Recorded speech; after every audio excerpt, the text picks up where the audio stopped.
రాష్ట్ర అభివృద్ధి ఎలా ముందుకు తీసుకెళ్ళాలి అని గెలిచిన రోజున ఏం చెప్పాం? 164 సభ్యులు ఎమ్మెల్యేలుగా గెలిచి 21 మంది ఎంపీలుగా గెలిచి ఆంధ్రప్రదేశ్ బలం, ఆంధ్రప్రదేశ్ విజయం, కేంద్ర ప్రభుత్వానికి వెన్నుదన్నుగా నిలబడింది. గెలవగానే నేను చెప్పింది కూడా ఒకటే, ఏ పార్టీ కూడా మనం పగా ప్రతీకార రాజకీయాలు ఉండవు, ద్వేషించం, చాలా మర్యాదగా వినమ్రతతోటి ఉన్నాం. దశాబ్దం పైన నన్ను వ్యక్తిగతంగా తిట్టారు, కించపరిచారు, అవమానం చేశారు. చాలా చాలా అవమానాలు పొందాం, పరాభావాలు చెందాం. ఏ రోజు పల్లెత్తు మాటల్లా స్థాయి పెరిగిపోయి ఏ 7 కొండల వాడైతే, ఏ కలియుగ దైవం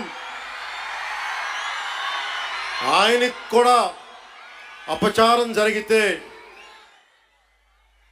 మెత్తగా ఎందుకు ఊరుకుంటాం? మాట్లాడకుండా ఎందుకుంటాం? ప్రతిదీ రాజకీయ కోణంలోనే చూస్తామా? అన్ని రాజకీయాలేనా?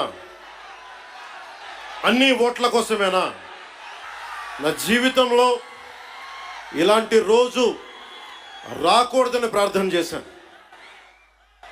మనస్ఫూర్తిగా చెప్తున్నాను. నా తల్లి పాదాల సాక్షిగా,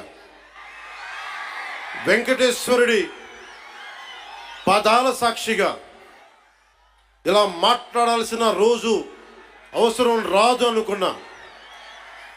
కానీ వైసీపీ నాయకులు తెప్పించారు ఈ రోజున. ధర్మో రక్షతి రక్షిత, ధర్మాన్ని నువ్వు రక్షిస్తే ధర్మం నిన్ను రక్షిస్తుంది. దీనినే ఎమినెంట్ జ్యూరిస్ట్, లీగల్ లూమినరీ నానీబాయ్ పాల్కీవాలాగా చెప్పారు ఒక మాట. ధర్మో రక్షతి రక్షత అని ఆయన చెప్పిన మాట.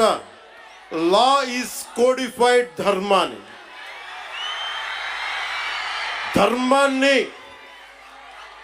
ఒక క్రమంలో బిగిస్తే, ఒక చట్టంలో బిగిస్తే అది చట్టం అవుద్దని. ఈ రోజున నాకు అన్యాయం జరిగింది, నేను బయటికి రాలా. అన్ని ధర్మాలకి గౌరవం ఇచ్చే సనాతన ధర్మానికి ప్రతిరోజు కొన్ని దశాబ్దాలుగా అవమానం చేస్తూనే ఉన్నారు, భరిస్తూనే ఉన్నాం. కల్తీ ప్రసాదాలు పెట్టారు. ఇదే తిరుపతిలో గతంలో జరిగిన వారాహి సభలో మీకు తెలియజేశాను, అపచారం జరుగుతోంది, సరిదిద్దుకోండి అని చెప్పాను. విన్లా 11 సీట్లకి భగవంతుడు కుదించిన బుద్ధిరాల. కొంత నేను ఈ స్పీచ్ కొంత ఇంగ్లీష్లో కూడా మాట్లాడాల్సి వస్తుంది. కశ్మీర్ నుంచి కన్యాకుమారి వరకు అర్థం అవ్వాలంటే కొంత ఇంగ్లీష్లో తప్పదు. అక్కడక్కడ కొంచెం సహకరించండి. ఇది ఎలక్షన్ సమయం కాదు, సినిమా సమయం అంతకంటే కాదు.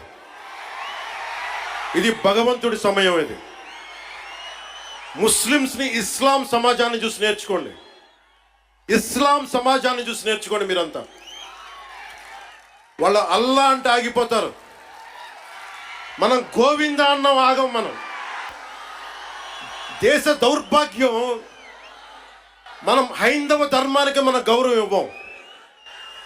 సినిమా హీరోలకి, నేను కూడా సినిమా హీరోనే, ఎప్పుడు గౌరవం ఇవ్వాలి, ఎప్పుడు చప్పట్లు కొట్టాలి, అది నేర్చుకోవాలి. మీరందరూ యువత, వచ్చే తరానికి మీరు నాయకత్వం వహించేవాళ్ళు. నేను వచ్చింది మీ చేతి ఇక్కడ జేజేలు కొట్టించుకోవడానికి రాలా. గొడవ పెట్టుకోవడానికి వచ్చాను.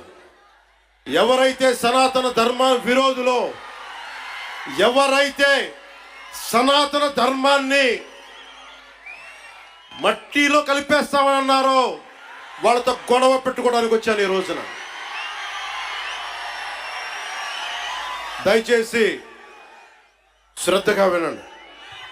Today to the entire nation I'm addressing this from Tirupati regarding the desecration of Lord Balaji.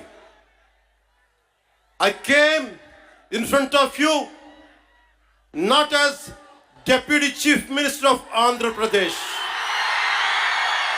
not as Janasena Party President, but as an average citizen of Bharat, of a nation,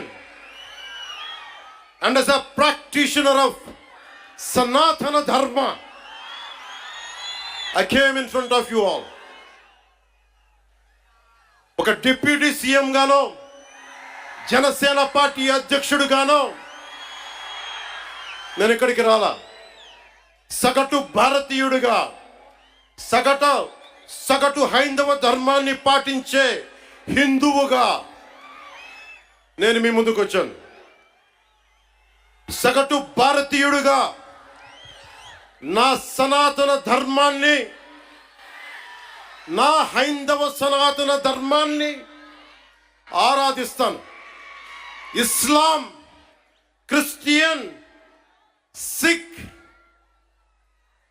బౌద్ధం మొదలగు అన్య మతాల్ని గుండెల నిండుగా గౌరవిస్తాను. I worship